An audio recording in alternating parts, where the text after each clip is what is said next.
Muy buenas tardes para todas, para todos. Vamos a iniciar este estudio con las siguientes notas.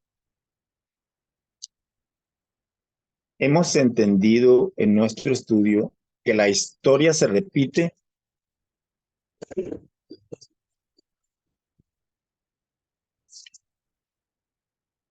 por lo tanto, para comprender nuestro presente y cuál es el futuro, tenemos que ir al pasado.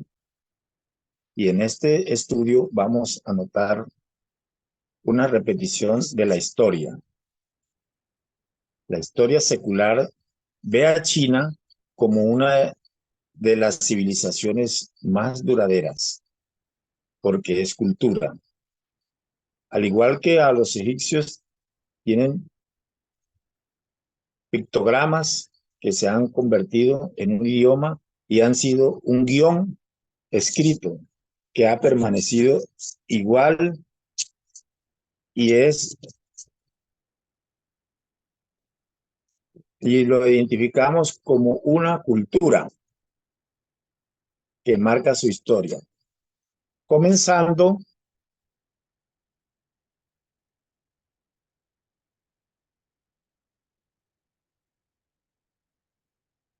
por 2000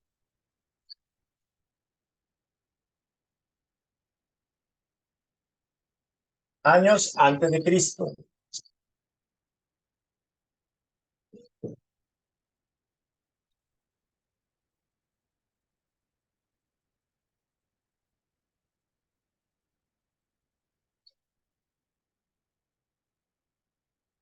Comenzando por 2000 años antes de Cristo hasta 900 años después de Cristo.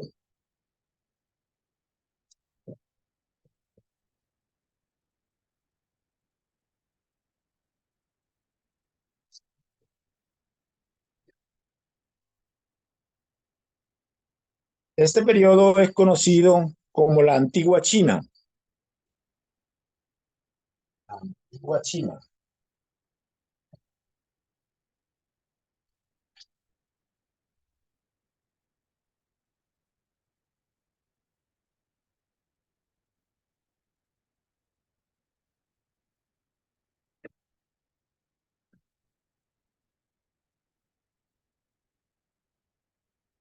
Una sucesión de dinastías que se dice que en este periodo hubo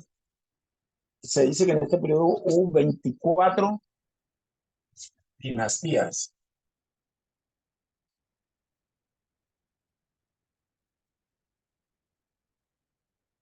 24 dinastías.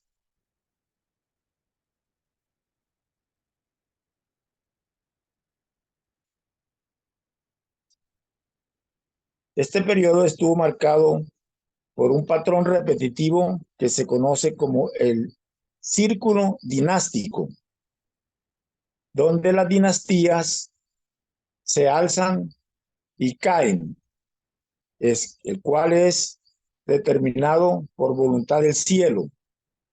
Recibió la autoridad del cielo para gobernar.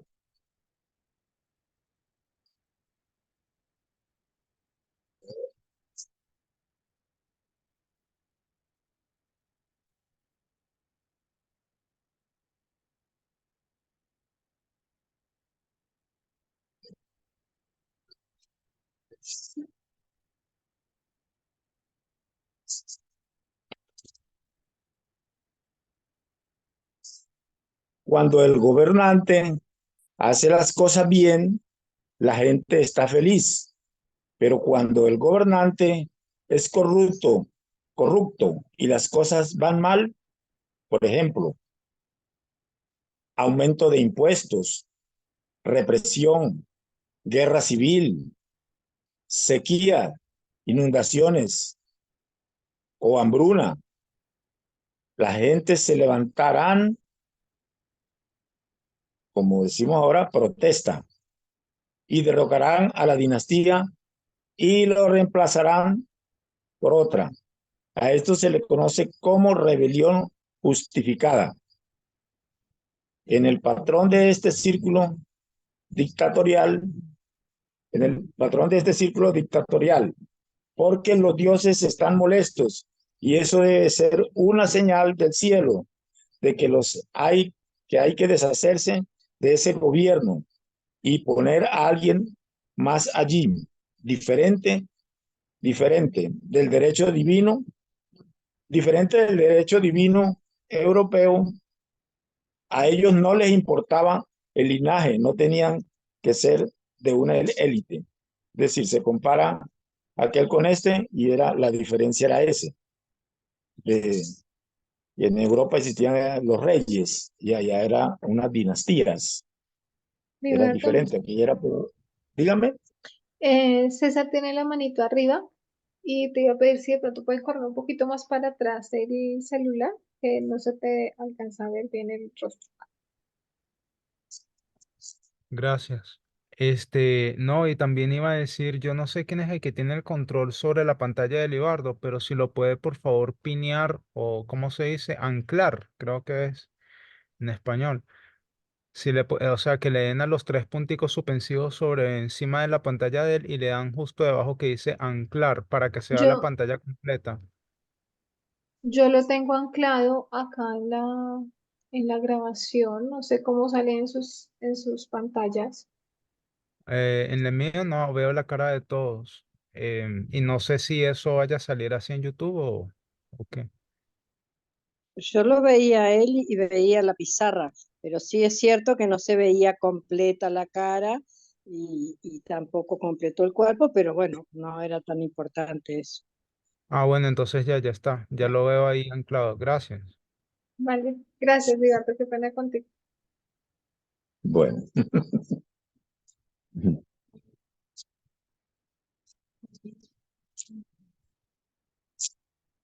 Bueno, continuamos.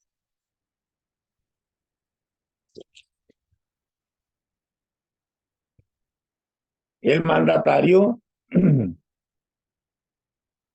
el mandato divino les daba tres garantías: derecho a gobernar, otorgado por los dioses, poder religioso, derecho a gobernar,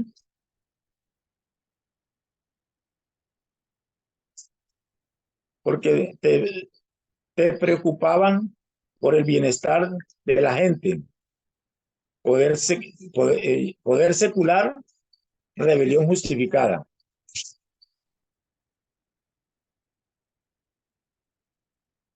Serán tres garantías para que le daba para poder gobernar. Este ciclo dinástico fue característico hasta que llegaron a 1912.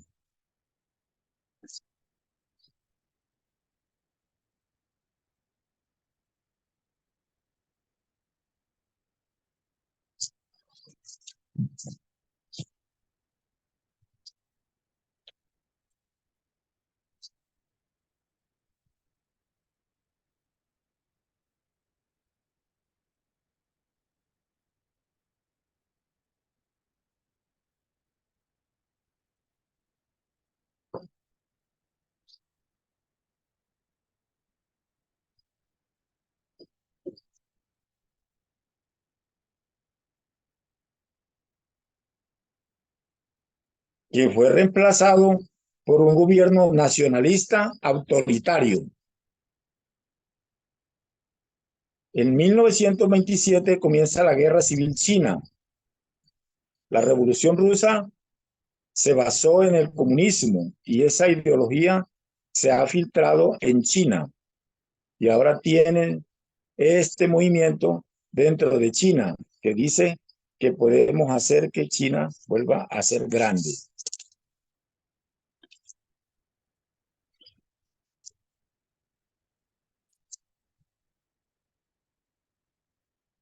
Entre el entre el 900 después de Cristo y 1912 lo conocemos como el periodo de la China imperial. Esa imperial.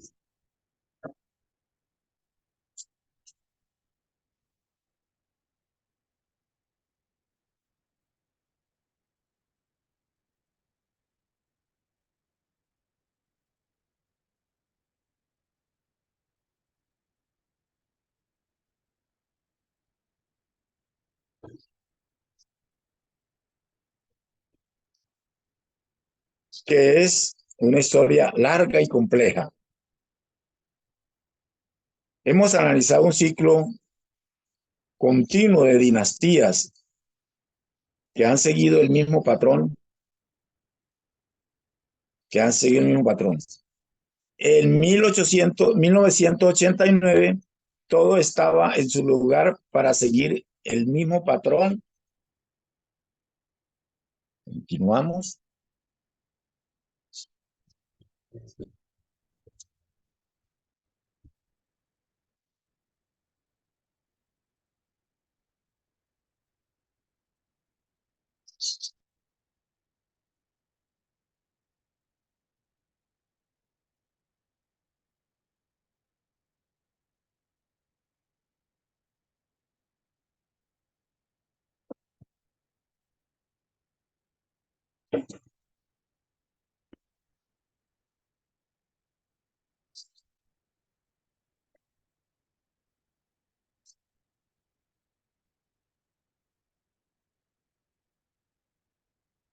En 1989, todo estaba en su lugar para seguir el mismo patrón. Pero como vemos en las presentaciones anteriores, hubo dura represión y desde ese momento es como si comenzó la época del fin para China. 1989. No me quedó mucho eso.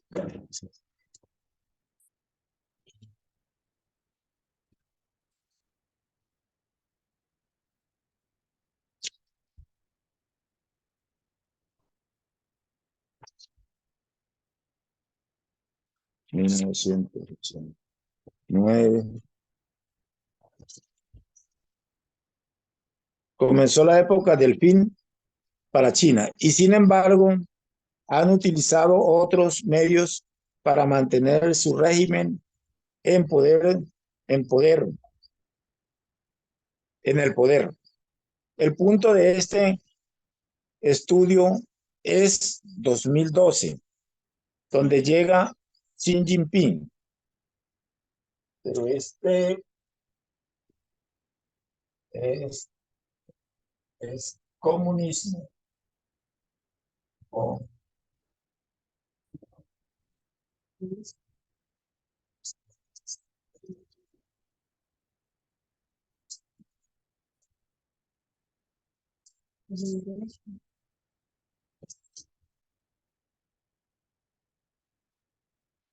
1989.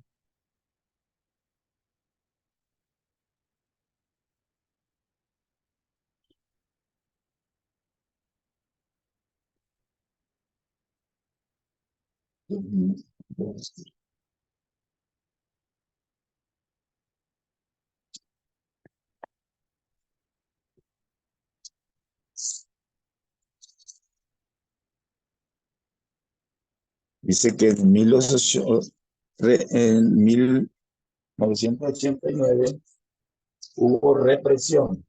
Represión.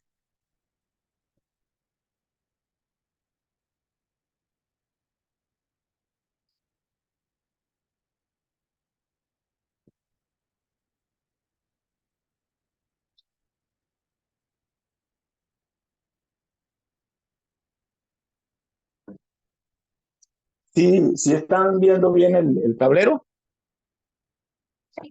Yo sí, Libardo, llegó clarito todo. Sí, perfecto. Perfecto. Ujú. Estamos llevando las eras de cada mandato, cómo fueron dándose, cómo se llamaban, de qué se trataba en cada dispensación, y hasta que lleguemos, el centro de este estudio es 2012, ¿no? 2012 es que llega Xi Jinping, creo que es así, ¿no? Xi Jinping. No, pues, aquí no.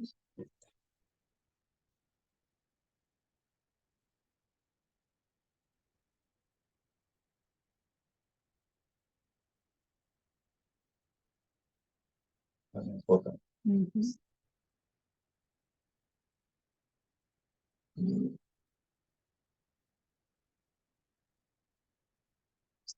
Bueno, ahí entendí muy bien.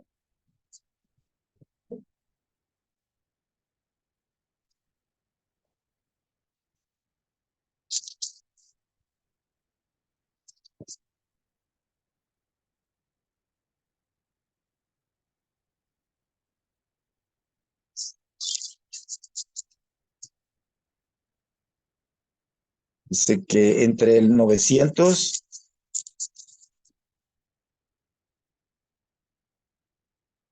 donde llega Xi Jinping, fue investido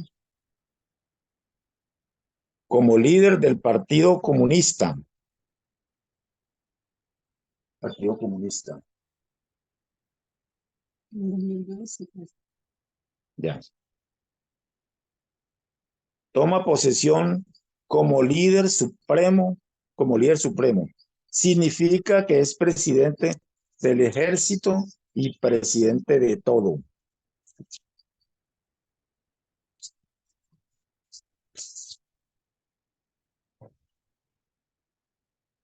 Líder del ejército y líder de todo. Líder supremo, ¿no? Sí, líder supremo.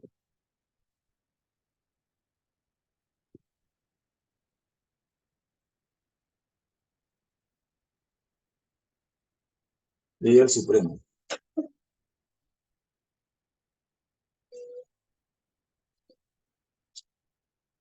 Un artículo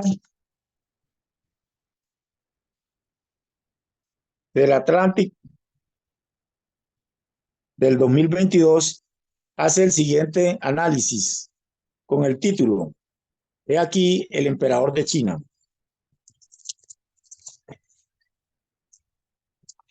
Para que el líder de China gobierne indefinidamente, rompe la tradición comunista para que regrese a una imperial.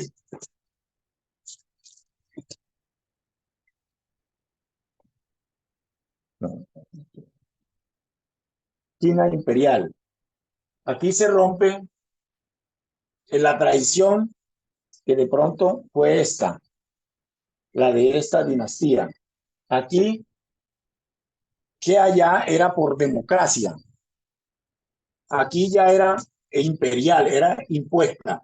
Y aquí Xi Jinping es líder supremo, igual como era China imperial también.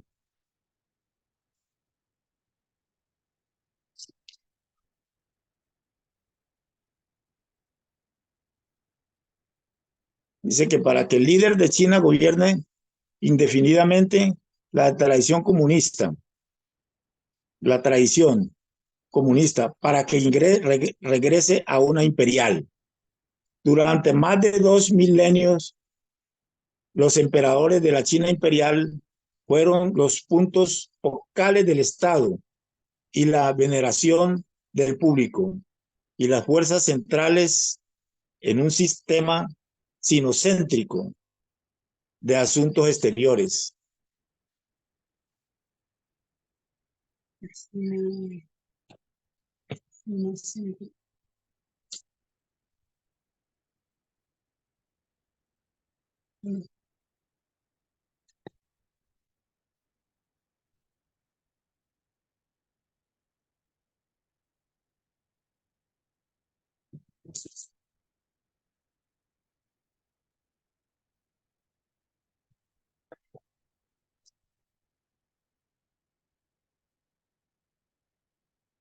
Y la veneración del público y las fuerzas centrales en un sistema sinocéntrico de asuntos exteriores, por lo que los emperadores eran las figuras centrales de un sistema sinocéntrico, China-céntrico, de asuntos exteriores.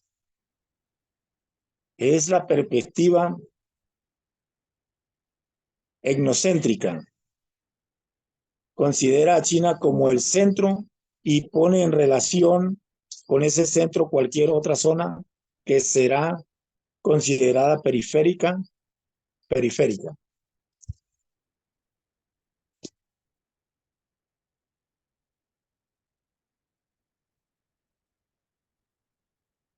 Entonces,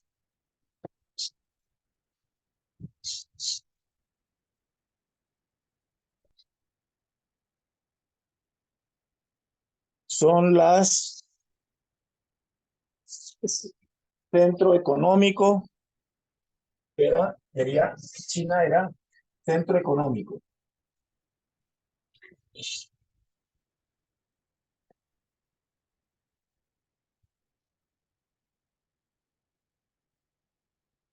Centro económico, político y cultural.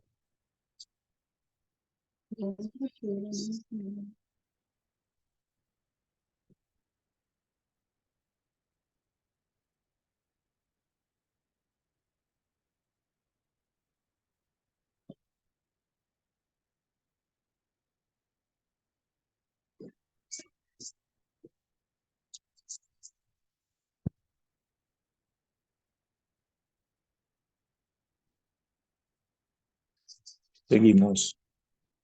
Antes de la edad contemporánea, era la forma en que China se veía a sí misma como la única civilización en el mundo. Ellos ya se veían como la nación más grande del mundo. Y todos estos centros, todo esto periférico, ellos gobernaban, ellos tenían sobre esto ya el control, centro económico, político y cultural.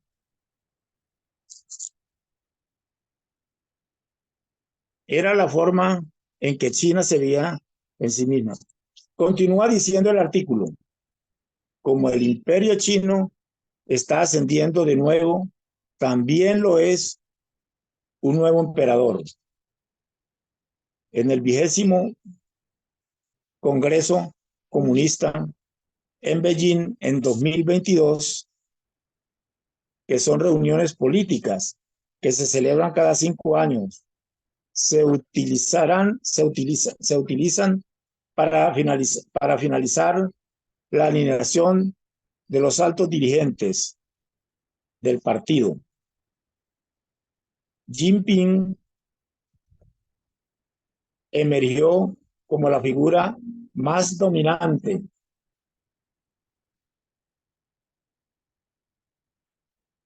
en China política. Desde Mao Zedong, quien gobernó casi sin oposición desde la fundación de la República Popular China.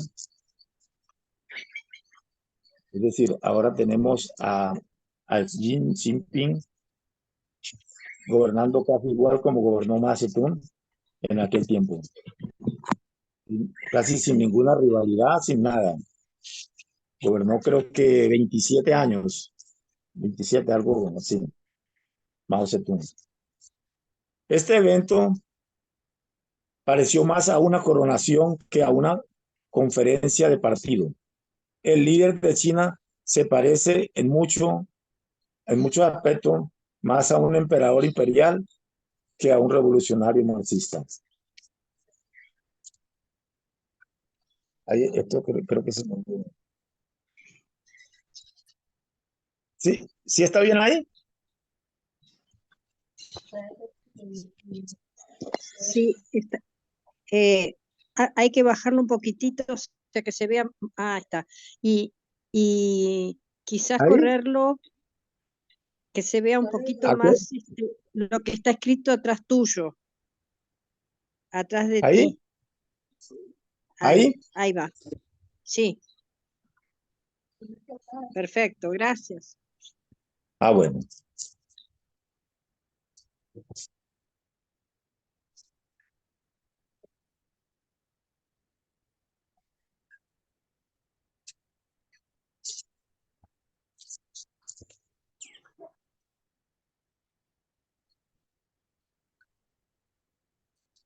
Ahorita.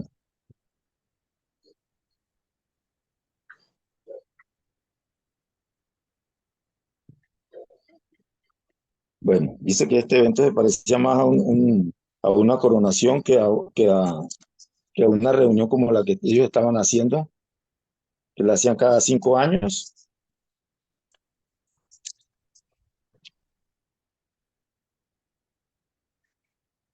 Dice que la agenda de Xi Jinping está mucho más cerca de las campanadas imperiales. Tiene la intención de restaurar la nación como dominante poder en Asia. Aquí estamos en 1989 estaba para darse este mismo sistema de gobierno, el que había aquí en la antigua China. Estuvo para darse aquí. Aquí se hicieron muchas protestas, es decir, el pueblo se rebeldizó y aquí fue donde hubo matanza, allá en China, porque el gobierno tomó represión inmediatamente y hubieron muchas muertes, bastante, millones creo que hubieron aquí en esta. Entonces, no se pudo implantar el mismo gobierno que había aquí, que era lo que ellos querían. Entonces, este gobierno de Xi Jinping, líder supremo, se parece a este gobierno de China imperial. ¿Ya? Es casi igual.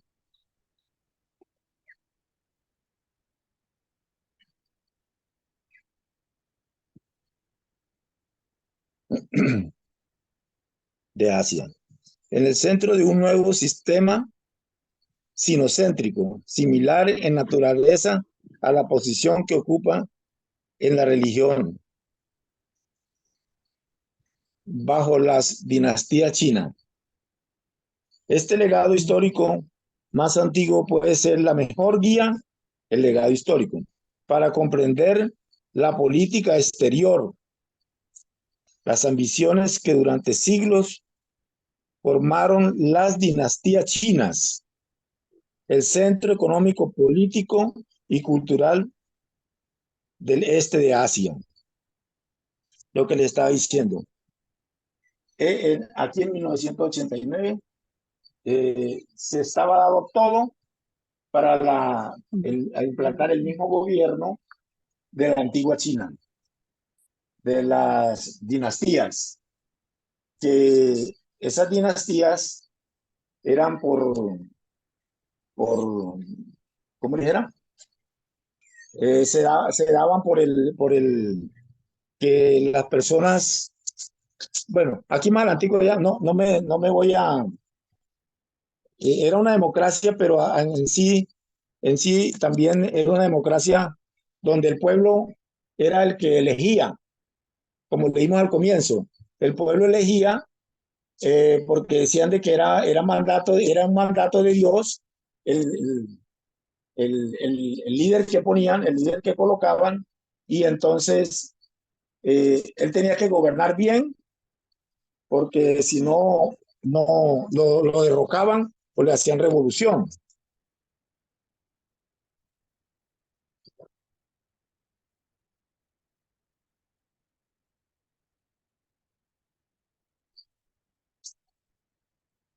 Para comprender la política exteriores, las ambiciones que durante siglos formaban las dinastías chinas, el centro económico, político y cultura del este de Asia. Su influencia se extendía a los horizontes lejanos a través del comercio,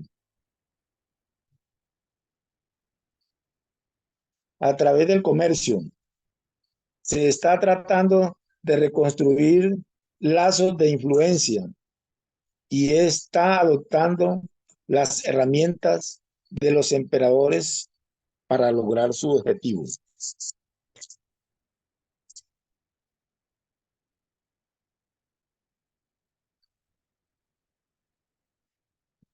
Y esto lo vemos reflejado en la serie de acuerdos energéticos realizados entre Rusia y China y los estrechos lazos entre los dos mandatarios.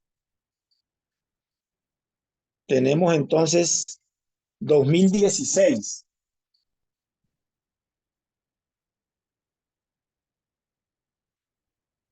Declaración de amigos para siempre. O esos dos mandatarios se hicieron un pacto, ¿no? Amigos para siempre. 2019. La relación entre China y Rusia obtuvo una mejora, una mejora oficial con el anuncio de una asociación estratégica integral de 5 puntos, basada en el entendimiento mutuo y la cooperación de beneficios mutuos. En el 2022 anunciaron una asociación ilimitada.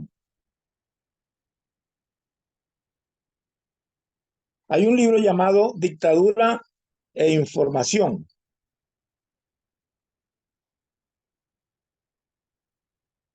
Sobre la resiliencia del régimen comunista en Europa y en China, escrito por Martin Dimitrov, búlgaro de nacimiento, profesor de ciencias políticas.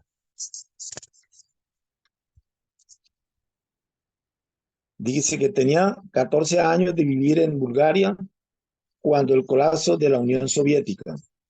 Bulgaria era uno de los estados satélites de la Unión Soviética y siguió el mismo patrón que Rusia. Comenzó su colapso en 1989 y el régimen comunista búlgaro colapsó por completo en 1991. Lo que él comenzó a hacer fue comparar la caída de Bulgaria, que refleja la de Rusia con la de China, con China. Y su pregunta es, ¿por qué algunos regímenes colapsan y otros permanecen en el poder?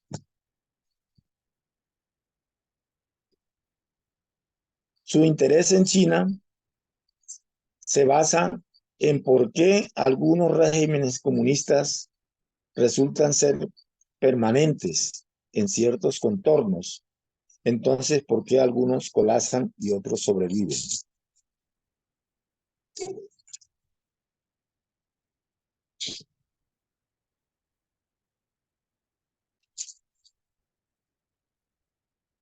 Los regímenes autoritarios son represivos, controlan a otro por la fuerza, pero ¿cómo sobreviven cuando la represión no es el mecanismo principal para garantizar la continuidad? Así que va a discutir lo que se conoce como el dilema de los dictadores. Uno de los desafíos fundamentales del gobierno autoritario es la dificultad de obtener información confiable sobre el estado de ánimo del público, pues los autócratas operan en un vacío de información, no tienen la forma de determinar las opiniones del hombre común, como no puede saber cómo no pueden saber cómo piensa la gente, no puede saber cuánto de represión aplicar. Lo que sucede es que tienden a exprimir excesivamente y lo que sucede es que en última instancia habrá una rebelión, por lo que es necesario saber cuánta represión usar o descubrir otras formas de mantener el control. Ya ahorita vamos a explicar esto. Así que este dilema del dictador, ¿por qué los ciudadanos tienen miedo de decir lo que creen y no están dispuestos a revelar su verdadero nivel de apoyo al sistema, por temor a que las críticas generen represalias en lugar de mostrar oposición al régimen? Los individuos se involucran en la falsificación de preferencias, mienten en los mitines masivos obligatorios y elecciones no competitivas. Harán lo que tenga que hacer, decirlo lo que tengan que decir, y el autócrata no sabe qué tiene realmente, y ese es el dilema.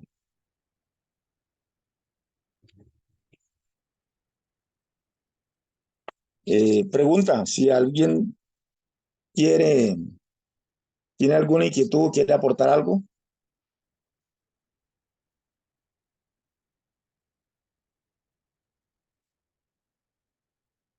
¿Me escucharon? Sí, Sí, oímos. Creo que no hay preguntas. Fíjate. o sea, en términos generales, tuvo como algo muy parecido a la historia de Rusia con China, ¿no? Sí.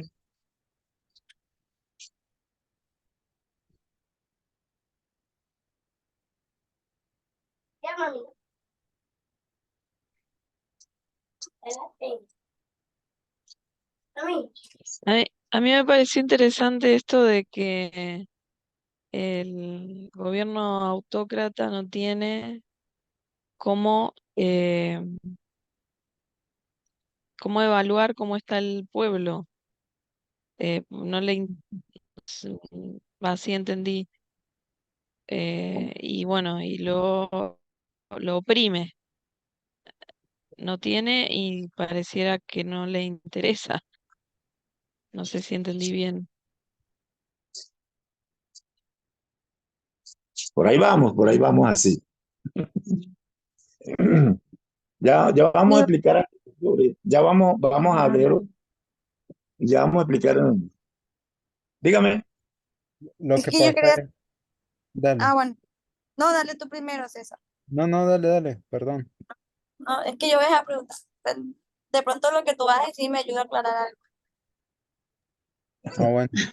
No, que parte, o sea, una de las cosas que dice Dior, ¿no? De que no tienen cómo evaluar el estado de ánimo, pero no es porque, digamos, para saber si reprimirlo o no, es para no reprimirlo en exceso. Digamos, eso es lo mismo que hacen allá en Venezuela, incluso el mismo Chávez no sabía si una población lo apoyaba o no, y lo que hacía él era mandar Guardia Nacional y militares allá a reprimir, y eran personas que de hecho sí estaban a favor de él, simplemente que él no lo sabía y él quería infundir terror en esa zona para ganar unas elecciones presidenciales bien puntuales en el 2006, ¿ya? Entonces, para ser reelecto indefinidamente. Y él se tenía que asegurar que la gente sí votara a su favor. Entonces, no es tanto como para saber si reprimirlo o no, sino saber cuándo, dónde y en qué medida reprimirlo, porque así son los autócratas, así son los dictadores. Ellos quieren reprimir, pero digamos en su justa medida. Y eso me hace recordar, o ese pensamiento, ¿no? Me hace recordar más o menos también el pensamiento que tienen algunos musulmanes sobre el trato a las mujeres. Y es que ellos tienen permitido pegarle a las mujeres, pero en su justa medida, ¿ya? O sea, que no sea excesivo en el castigo, entre comillas, ni en el control, que no sea tan excesivo, sino reprimir y controlar en la justa medida. Ya, entonces como ellos no tienen ese medio para saber el ánimo de la gente ni en qué zonas y si ese miedo es genuino o no, entonces a veces se pasan, ¿sí? Así como hacen en Corea del Norte, que se pasan. Ese también es como la Sí. crianza, ¿no? ¿Te ha permitido Habla tú. a, Sí, también. Ajá. corregir, pero hasta cierta medida. O sea, no se ve bien el maltrato infantil muy, pero sí está bien pegarle de vez en cuando. O O sea, ¿cómo reprenderlos, lo ve sí. la sociedad? Y eso no quiere Ujú. decir que esté bien, ¿cierto? O sea, Total, sino, sí, Ujú. o sea, yo, claro, no es que estoy diciendo que esté bien, sino que es como haciendo como una comparación con el ejemplo que pusiste en el maltrato de las mujeres allá, sí. que sabemos que obvio no está bien en ningún grado, en ningún punto.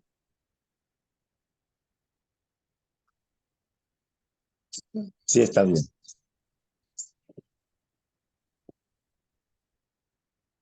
Libardo, y, Sí.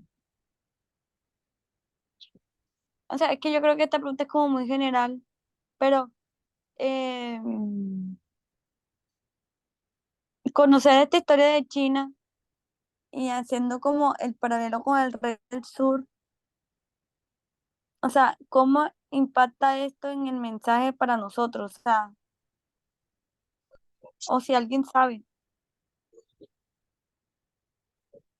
Pues estamos presentando estos estudios de China en acorde a lo que también van los otros temas que han pasado también, porque es que China es actualmente, ya así nos falta todavía bastante para leer y para que ustedes entiendan un poquito más, ¿ya?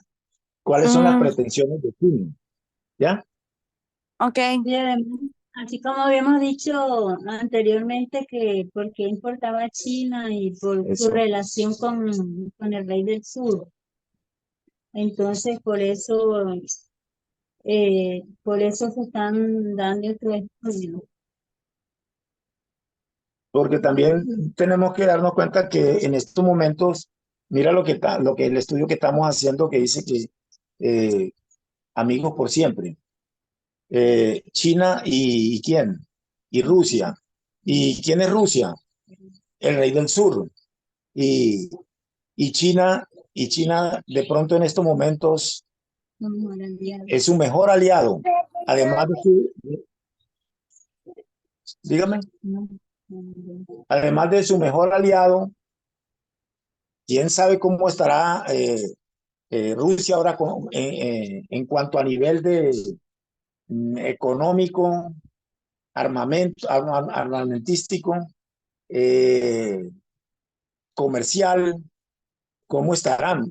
A mí me parece que China en este momento está por encima de Rusia, ¿no? Pero entonces, como aquel es el que siempre, el de la profecía es Rusia, entonces, pero proféticamente es Rusia, pero en el papel ahora, en estos momentos, China está llevando un papel muy preponderante, muy grande.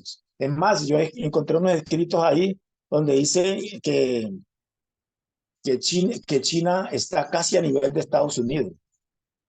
Ya encontré unos escritos ahora hace poco, aquí los tengo anotados, y donde dice que la parte, ya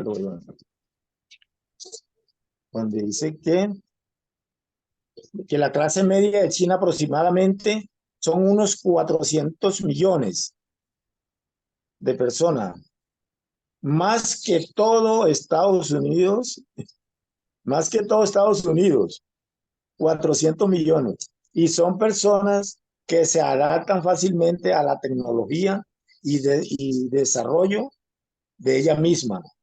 China se convertirá en la gran potencia de inteligencia artificial y es a la vez la segunda después de Estados Unidos. Libardo, Entonces, ¿sí?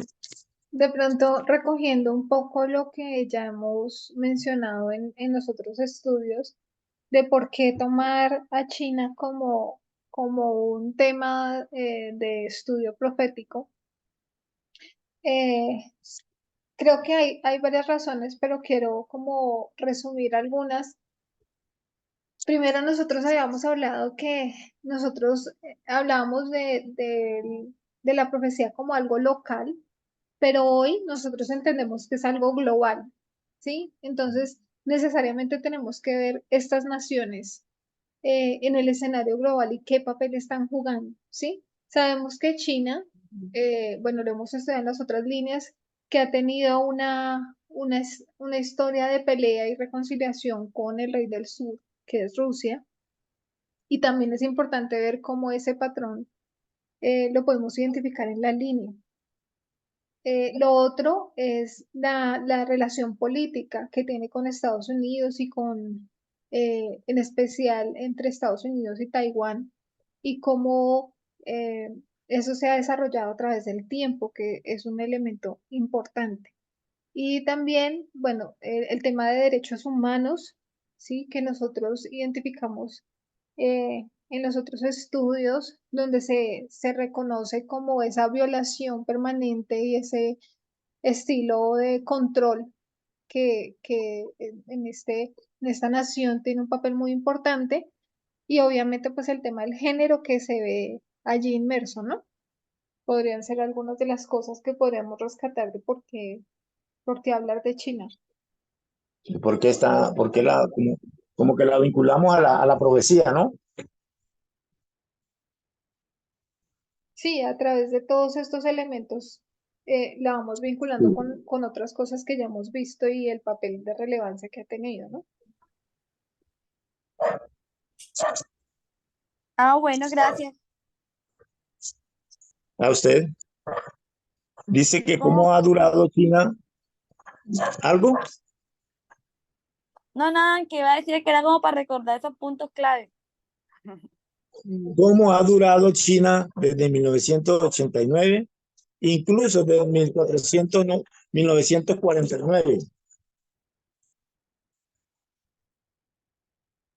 ¿Cómo ha durado ese partido comunista? Una pregunta que el mismo escritor se hace. Hay dos cosas en las que ellos tienen su atención para que la historia de la caída de la Unión Soviética no se repita. Es decir, ellos están estudiando eso para ellos no caer estudian el colapso de la Unión Soviética, algo que ellos están estudiando están estudiando el colapso de la Unión Soviética, y ellos están aprendiendo de eso, ¿ya? Y la otra historia es la primavera árabe.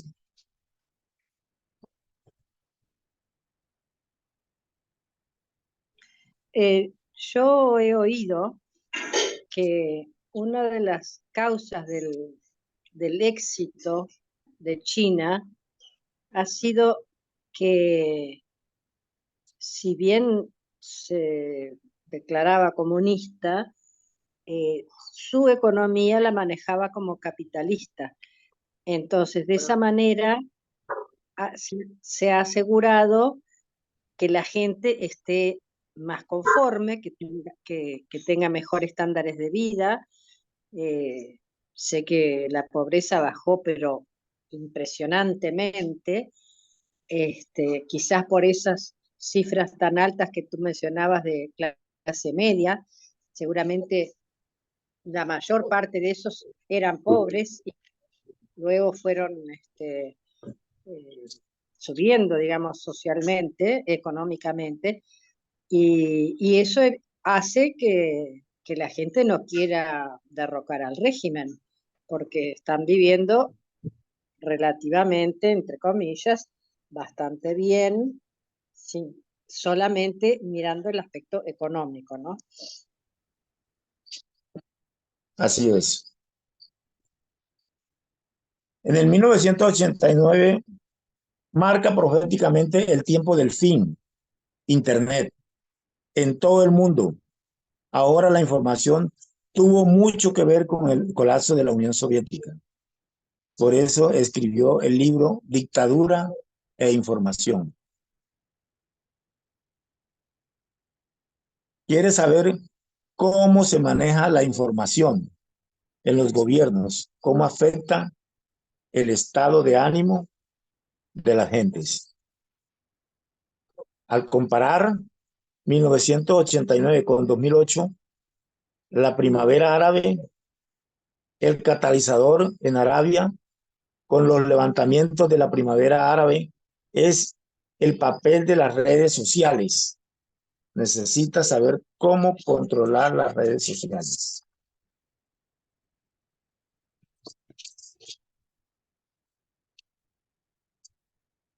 Hay tres formas de recopilar información sobre lo que piensa en general las personas, lo que quieren, lo que piensan, con qué cosas no están contentos. A través de elecciones, la primera, a través de elecciones justas y competitivas, a través de la protesta y periodismo de investigación. Esto sería información horizontal en el sentido de que toda la gente sabe lo que piensa. Entonces, vamos a hacer aquí un pequeño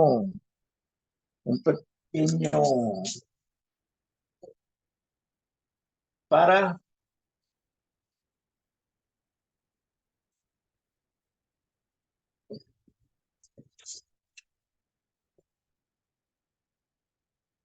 No,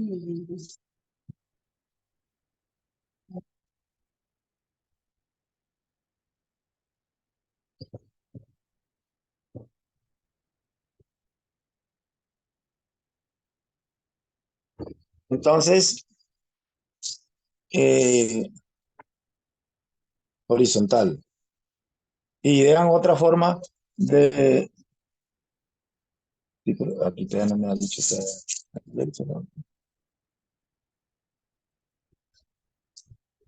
Información horizontal, en el sentido de que toda la gente sabe lo que se piensa. Información que se difunde en toda la población.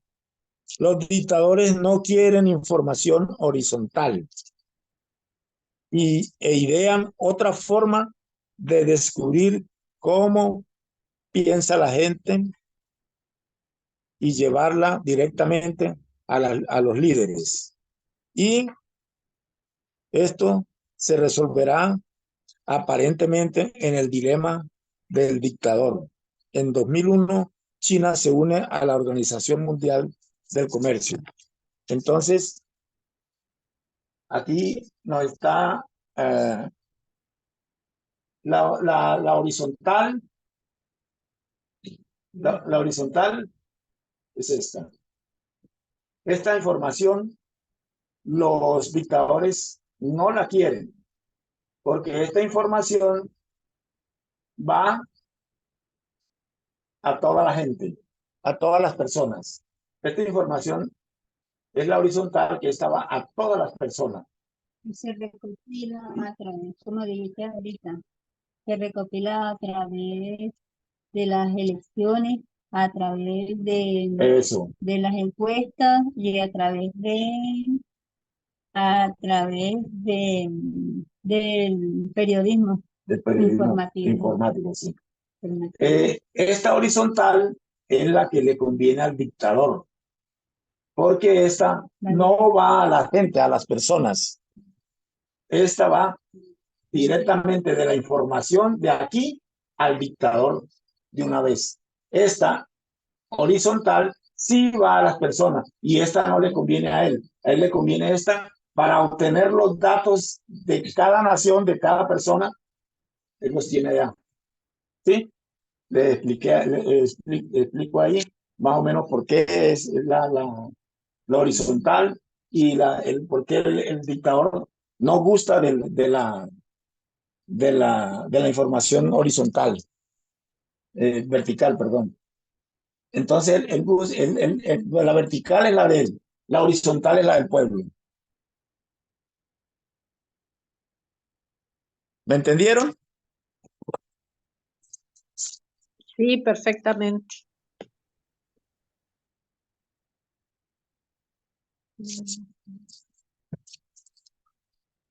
Bueno, China tiene la Organización del Comercio. China se unió a la Organización del Comercio. Y realmente fue, y dice que realmente fue presionado por Bill Clinton cuando se unió a la Organización del Comercio, Internacional del Comercio. Fue presionado por Bill Clinton, en particular, para que se uniera. Había preocupación de derechos humanos. Había todo tipo de preocupación porque que no se deberían permitir que China se uniera a la OMC. Pero la mayor preocupación era el creciente impacto de Internet y cómo China iba a utilizar esa tecnología. Ya vamos entendiendo, ¿cierto? Otra preocupación de los críticos a este acuerdo es que China viola los derechos laborales y los derechos humanos y no se debería recompensarla o empoderarla. Esto fue cuando ella se vinculó a la Organización del Comercio, Mundial del Comercio. Entonces, esta preocupación había, ¿no? Pero Bill Clinton fue el promotor para vincularlo a esa y él fue el que le dio todas las garantías prácticamente, ¿no? Para que Clinton también argumentó que al dejarlos entrar, abrirán su economía y habrá mucho más dinero extranjero y que al aceptar importar más de los productos estadounidenses, estará también importando uno de los valores más preciados de la democracia, la libertad económica.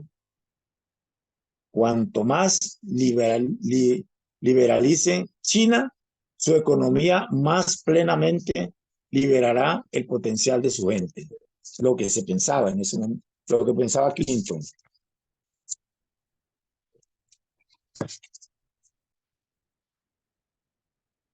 También ahí vemos que en cierta forma Estados Unidos estaba ligada con China, ¿no? Al final de su discurso argumentó que China en el 2005 eliminaría los aranceles sobre los productos de tecnología de la información, haciendo que las herramientas de comunicación sean más baratas, mejores y más ampliamente disponibles. Pues creo que lo que voy a expresar es algo como muy personal. Clinton entendió en el intento de China era controlar el Internet, pero él veía eso como algo muy imposible. Pero ahí podemos ver que China controla Internet en su país. Le tomó tiempo, pero hizo su gran firewall.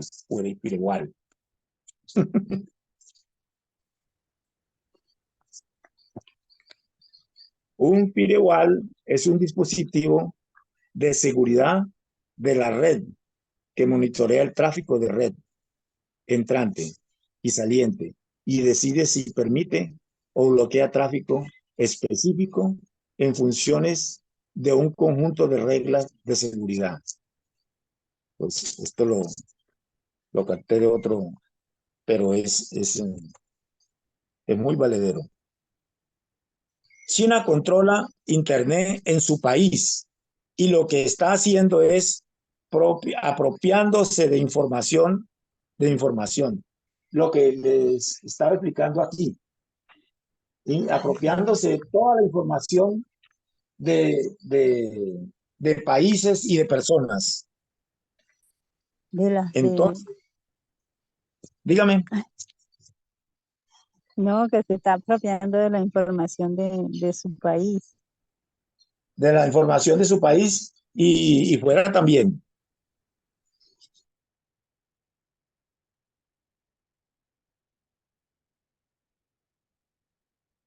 Entonces, en el libro Dictadura de Información, el autor explica que la información funciona horizontal y verticalmente, y la recopilación de datos de las personas sería en la información vertical, lo que les acabé de poner aquí en la estructura, más o menos cómo es que la vertical, la del dictador, la horizontal, la del pueblo.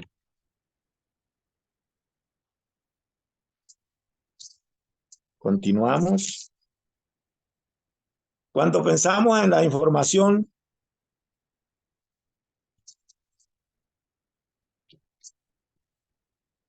que va verticalmente desde las gentes directamente al dictador, se hace usando tecnología de la información y vigilancia. ¿Sí oye? La que va directamente al dictador. Esa no va, esa va directamente de las personas al dictador. Esa no llega primero, ¿ya? Porque como le estamos explicando, ya las elecciones, las manifestaciones, bueno, toda esta cuestión es parte de la, de la horizontal, pero la información directa que llega a él, esa es la que él aprecia.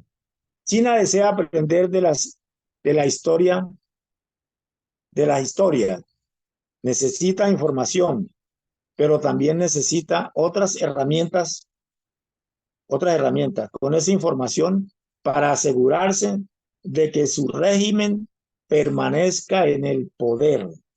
Queremos ver el papel de la tecnología y la inteligencia artificial. Cómo se están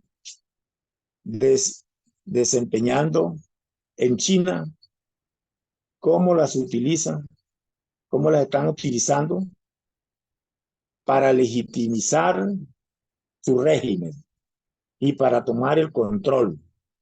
Y para mantener el control, debería también decir cómo mantener a la mayoría de sus ciudadanos contentos y felices.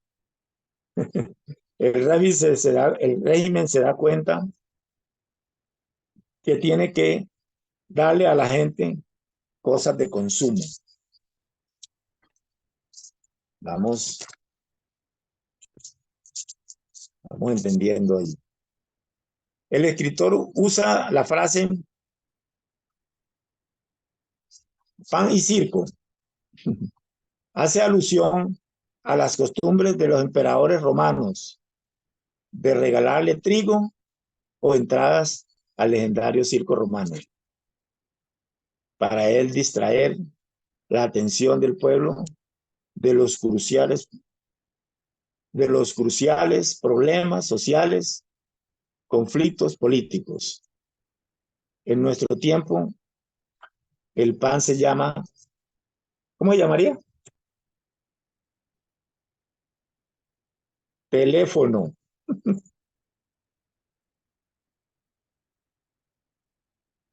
Entretenimiento. En la época podría ser un coliseo. En la época de la Guerra Fría se llamaban los Juegos Olímpicos. En ese periodo, en ese periodo, lo único que cambia es el pan y los circos se desarrollan Por eso los Juegos Olímpicos de Beijing fueron tan importantes para China. Fue una campaña nacionalista porque necesita la tecnología, la inteligencia artificial. Una tecnología puede reprimir a un pueblo. Por otro lado, puede mantener a la gente contenta. Entonces, hemos llegado al final de este estudio y creo haber, que, haber explicado y que creo que han entendido eh, perfectamente el rol de China, ¿cierto? El rol de China, cómo ha venido. eh, pues este es un pequeño enfoque de China, porque China tiene mucha historia, pero nos basamos más que todo en, en la, ¿cómo se llama? En la línea que trae China, China, antigua China, China imperial, China comunista y la China actual. Entonces, creo que por hoy ha sido todo.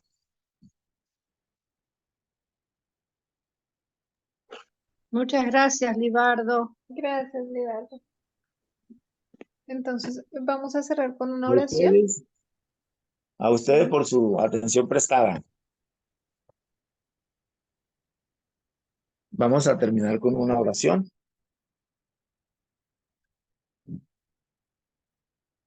Oremos. Amante buen Dios, que moras en los cielos, nuevamente, Señor, agradecido contigo porque nos ha dado el tiempo necesario para desarrollar estos temas y queremos en lo sucesivo seguir desarrollando más y más para que nuestras mentes sean abiertas ante el mundo, para que nos tengamos más desarrollo de todo esto, porque de verdad lo necesitamos. En estos momentos, pues, te pedimos mucha sabiduría, entendimiento y discernimiento de todo lo que estamos aprendiendo.